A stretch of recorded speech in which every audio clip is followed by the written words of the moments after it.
Imagine swallowing a pill, and before that medicine can even reach your bloodstream to do its job, your body's internal security system just intercepts it. Yeah, it intercepts it and completely dismantles like 95% of it. Right, which is exactly what happens every single time you swallow a standard oral estrogen tablet. I mean, the medicine you think you are taking is just not the medicine your body actually receives. It really isn't. And today, we're opening up a massive stack of pharmacological data, prescribing information, and clinical studies all centered around one specific hormone, which is estradiol. So, the mission for this deep dive is to explore the hidden mechanics behind how medicine actually enters the body. We are looking specifically at how the release kinetics of intravaginal estradiol rings differ from, pulsed daily tablets. Because taking the exact same hormone yields a completely different biological reality, depending entirely on how it gets into your system. It's wild. Okay, let's unpack this because to really appreciate the bioengineering behind these continuous delivery systems, we first have to understand the flawed default. Right, which for decades has just been the daily oral tablet. Yeah. So if you're looking at your own prescription bottle right now and you see like a 1 milligram or 2 milligram estradiol valerate tablet, you'd probably assume that entire milligram is going straight to work, I right? mean, logically, yes. You assume you take it with your morning coffee, it goes down the hatch, hits your stomach, and does its thing. But that is exactly where the simplicity ends. Because human biology is just incredibly defensive. It is. That active ingredient enters what pharmacologists call the first-pass metabolism gauntlet. The tablet dissolves, and the estradiol is absorbed through the intestinal wall, but it doesn't go where you want it to. Right, before that freshly absorbed blood can even circulate to your brain or your bones, the vascular system funnels it directly to the liver. And the liver does not just act like a simple filter here. It operates like a ruthless chemical chop shop. A chop shop. I love that analogy.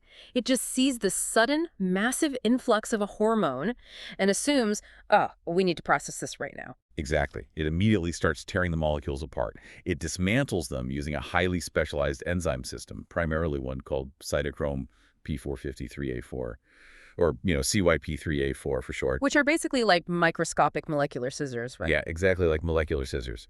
CYP3A4 binds to the estradiol molecules and physically snips away specific hydrogen and oxygen atoms. It completely alters the chemical structure. And the liver is just brutally efficient at this disassembly process. I mean, the sources show that by the time that blood finally exits the liver and enters your systemic circulation, only about 5% of the oral dose you swallowed has actually survived. Just 5%, meaning 95% of the active hormone you intentionally took is altered before your body can even use it as bioavailable estradiol.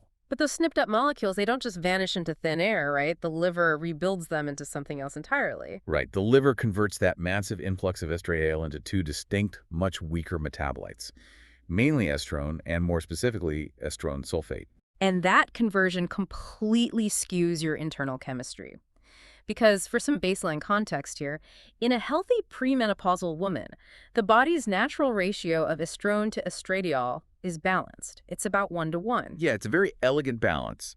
But when you force a large oral dose through that liver chop shop, the liver churns out so much estrone that this ratio shifts dramatically. It often hits like 5 to 1. Which means your body is suddenly flooded with a completely different estrogen metabolite than the one you actually swallowed. And the clinical data on the scale of this shift is just staggering. Taking these daily oral pills creates this massive circulating reservoir of estrone sulfate in the blood. Yeah, reaching concentrations of 1,500 to 3,000 picograms per milliliter. Which, okay, to visualize a picogram because it's so abstract. An incredibly tiny measurement, yeah. Right. Consider that a standard paperclip weighs about 1 gram. If you were to take that paperclip and slice it into 1 trillion equal pieces, just one of those invisible pieces is a picogram. It is infinitesimally small.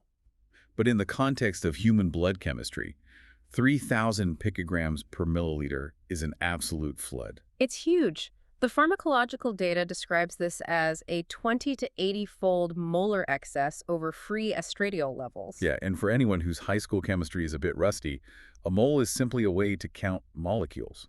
So a 20 to 80-fold molar excess means that for every one single highly active estradiol molecule floating through your bloodstream, you've got up to 80 weaker estrone sulfate molecules just clogging up the system. Exactly, and that is a completely unphysiologic state.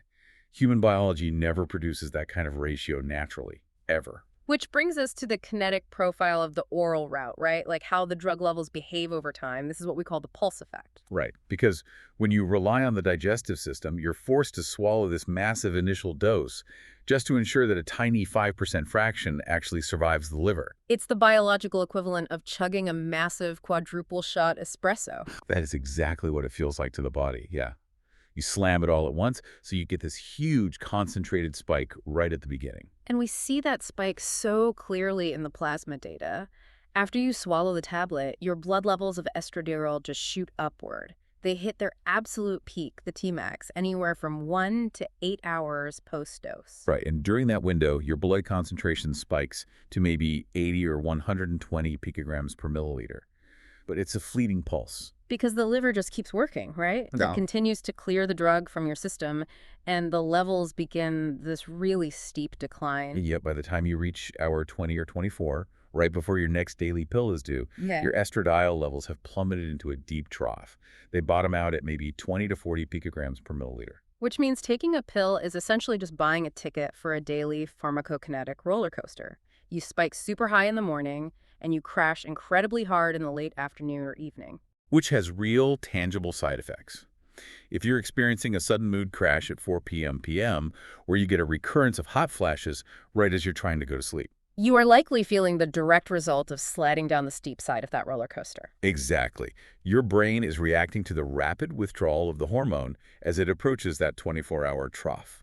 The clinical data strongly supports this connection. Because the daily withdrawal triggers those vasomotor symptoms and mood instability, right?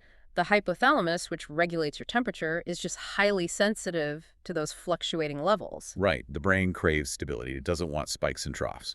So if the liver chop shop destroys 95% of the dose, creates this unnatural estrone sulfate reservoir, and leaves us crashing every afternoon, there has to be a way to sneak the hormone past the liver entirely. And that desire to bypass the liver is the entire foundational logic behind the intravaginal ring. Right. These rings, like femring or A-string, they're flexible, soft silicone or polymer donuts. Yeah, and when placed directly into the upper vagina, the estradiol is absorbed straight through the highly vascular vaginal mucosa. It goes directly into the local tissue and systemic circulation. Straight into the bloodstream. No first-pass metabolism at all. The liver never gets a chance to act as a chemical chop shop. It completely bypasses that disassembly line.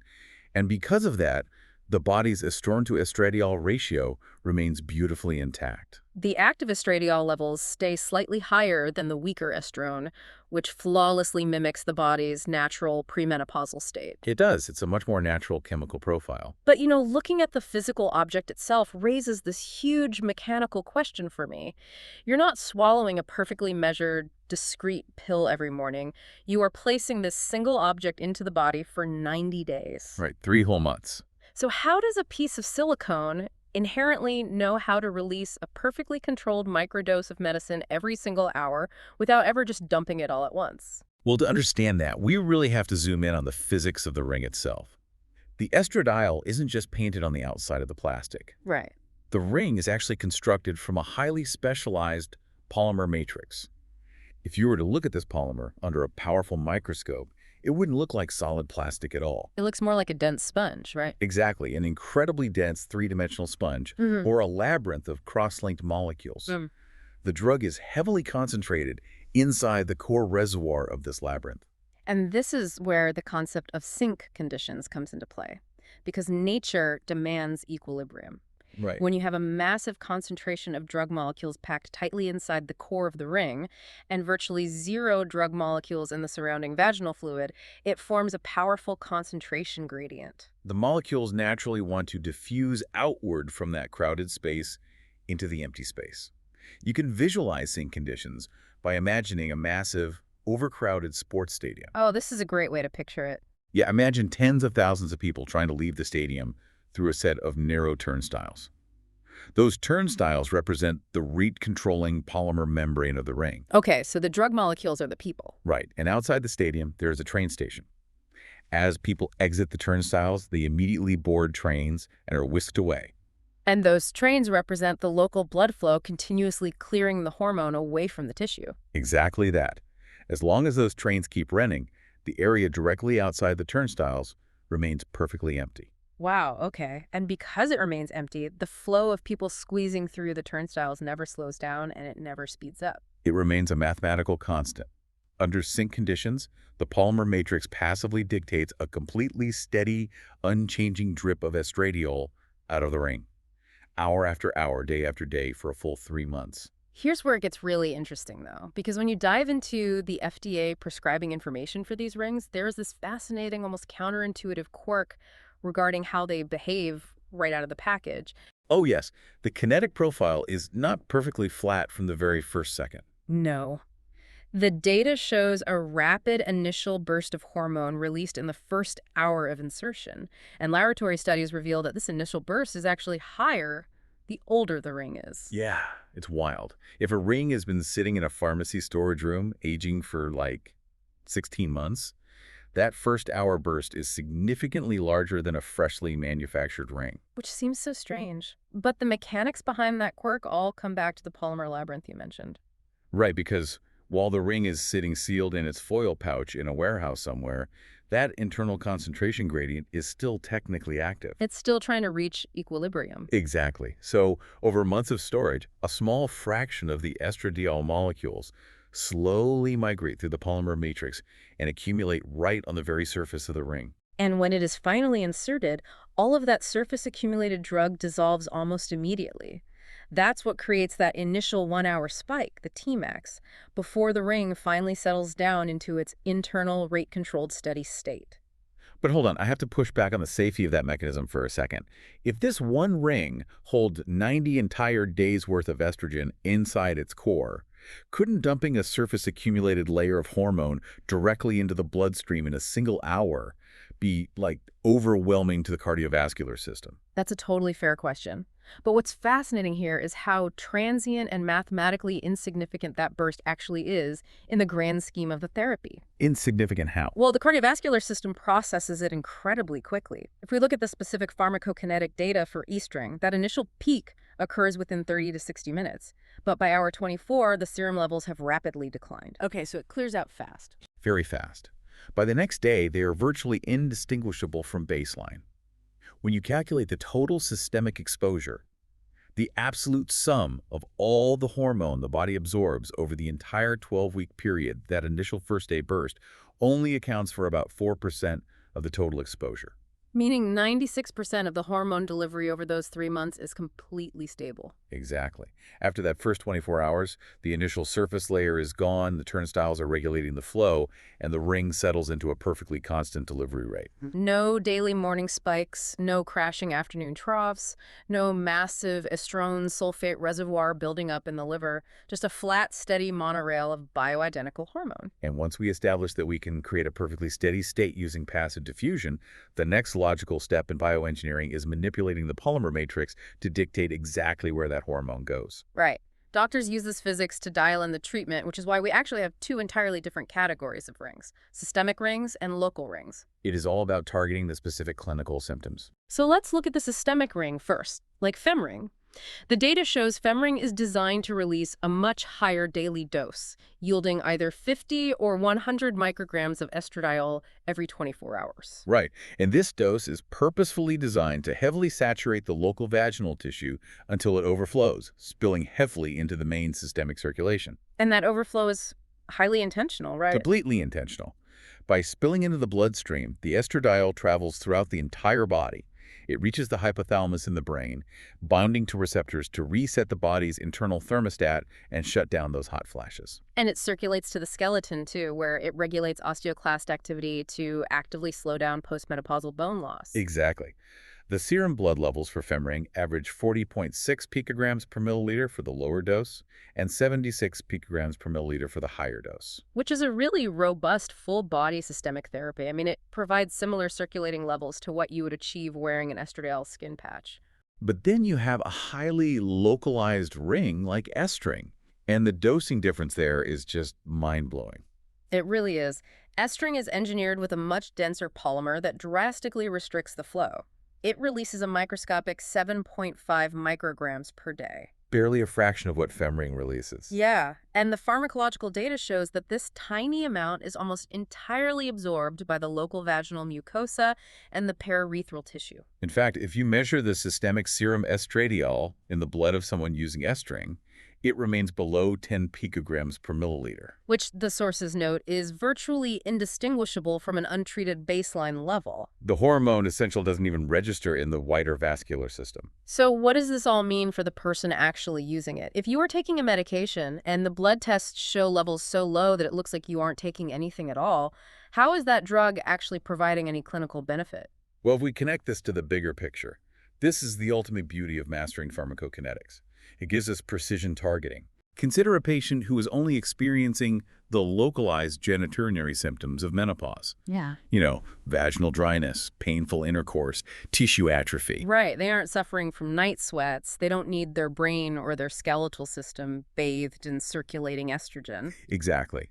Sending a heavy dose of systemic hormone throughout their entire vascular system to treat a highly localized issue is biologically unnecessary. It's like the difference between watering a single drooping houseplant in your living room with a highly precise drip line versus turning on a high-pressure fire sprinkler system inside your entire house just to get that one plant wet. That is a perfect way to put it. With a local ring like estring, we utilize the slow, restricted passive diffusion of the polymer to deliver the drug exactly to the cellular tissue that requires it. So the localized tissue absorbs what it needs to rebuild its elasticity and moisture without unnecessarily exposing the cardiovascular system, the breast tissue, or the liver to high hormone levels. Exactly. We started this deep dive looking at a seemingly simple oral pill, and we've ended up exploring the intricate physics of polymer labyrinths and concentration gradients. It completely reframes a whole concept of taking medicine. It really does. Taking an oral pill means relying on massive sledgehammer doses just so a tiny 5% fraction can survive the liver's chemical chop shop. And that route just guarantees a daily roller coaster of plasma peaks, a massive estrone sulfate reservoir that contradicts natural human biology, and those dreaded afternoon crashes. But by contrast, the intravaginal ring leverages the elegant, simple physics of sink conditions. It completely bypasses the liver's interference. It provides a steady 90-day drip that entirely escapes the pharmacokinetic roller coaster. And depending on how tight or loose we design the polymer's microscopic matrix, that drip can be fine-tuned. Right. It can be either a robust, body-wide systemic therapy or a highly localized symptom-specific treatment. So if you take anything away from this exploration today, let it be the realization that how a medication enters your system dictates everything about how it behaves. Yes, the delivery method is just as important as the drug itself. Exactly. Understanding these mechanics, preventing that feeling of information overload by simply breaking down the physical rules of drug diffusion, it is incredibly empowering. It really is. It strips away the mystery of why one treatment leaves you crashing at 4:00 p.m. while another provides completely silent, invisible relief. This does raise an important question, though, and it's a fascinating final thought to consider based on the trajectory of this whole field of engineering. Oh, definitely. What are you thinking? Well, we've established that the continuous polymer ring elegantly solves the problem of daily peaks and troughs. It provides a perfectly flat, unwavering steady state for 90 days. But if we look closely at human biology, the female body prior to menopause never actually operates on a flat, steady state. That is a brilliant point. The natural state of human hormones is a dynamic wave. It's not a flat line on a chart. Right, it operates on a highly complex, fluctuating 28-day cycle of hormonal tides. So, might the future of bioengineering move beyond merely achieving a flat, consistent release? Oh, wow. Could the next evolution of delivery systems involve smart polymers, dynamic matrices that don't just sit at a steady state, but are programmed to artificially mimic the complex monthly hormonal tides of youth? Now, that is a truly provocative thought to leave you with. We have finally figured out how to engineer our way off the chaotic daily roller coaster, and we've successfully built the smooth, steady monorail. Yeah. But perhaps the ultimate goal of bioengineering isn't building a monorail at all. Maybe the ultimate goal is designing a system that teaches the body how to surf the wave again.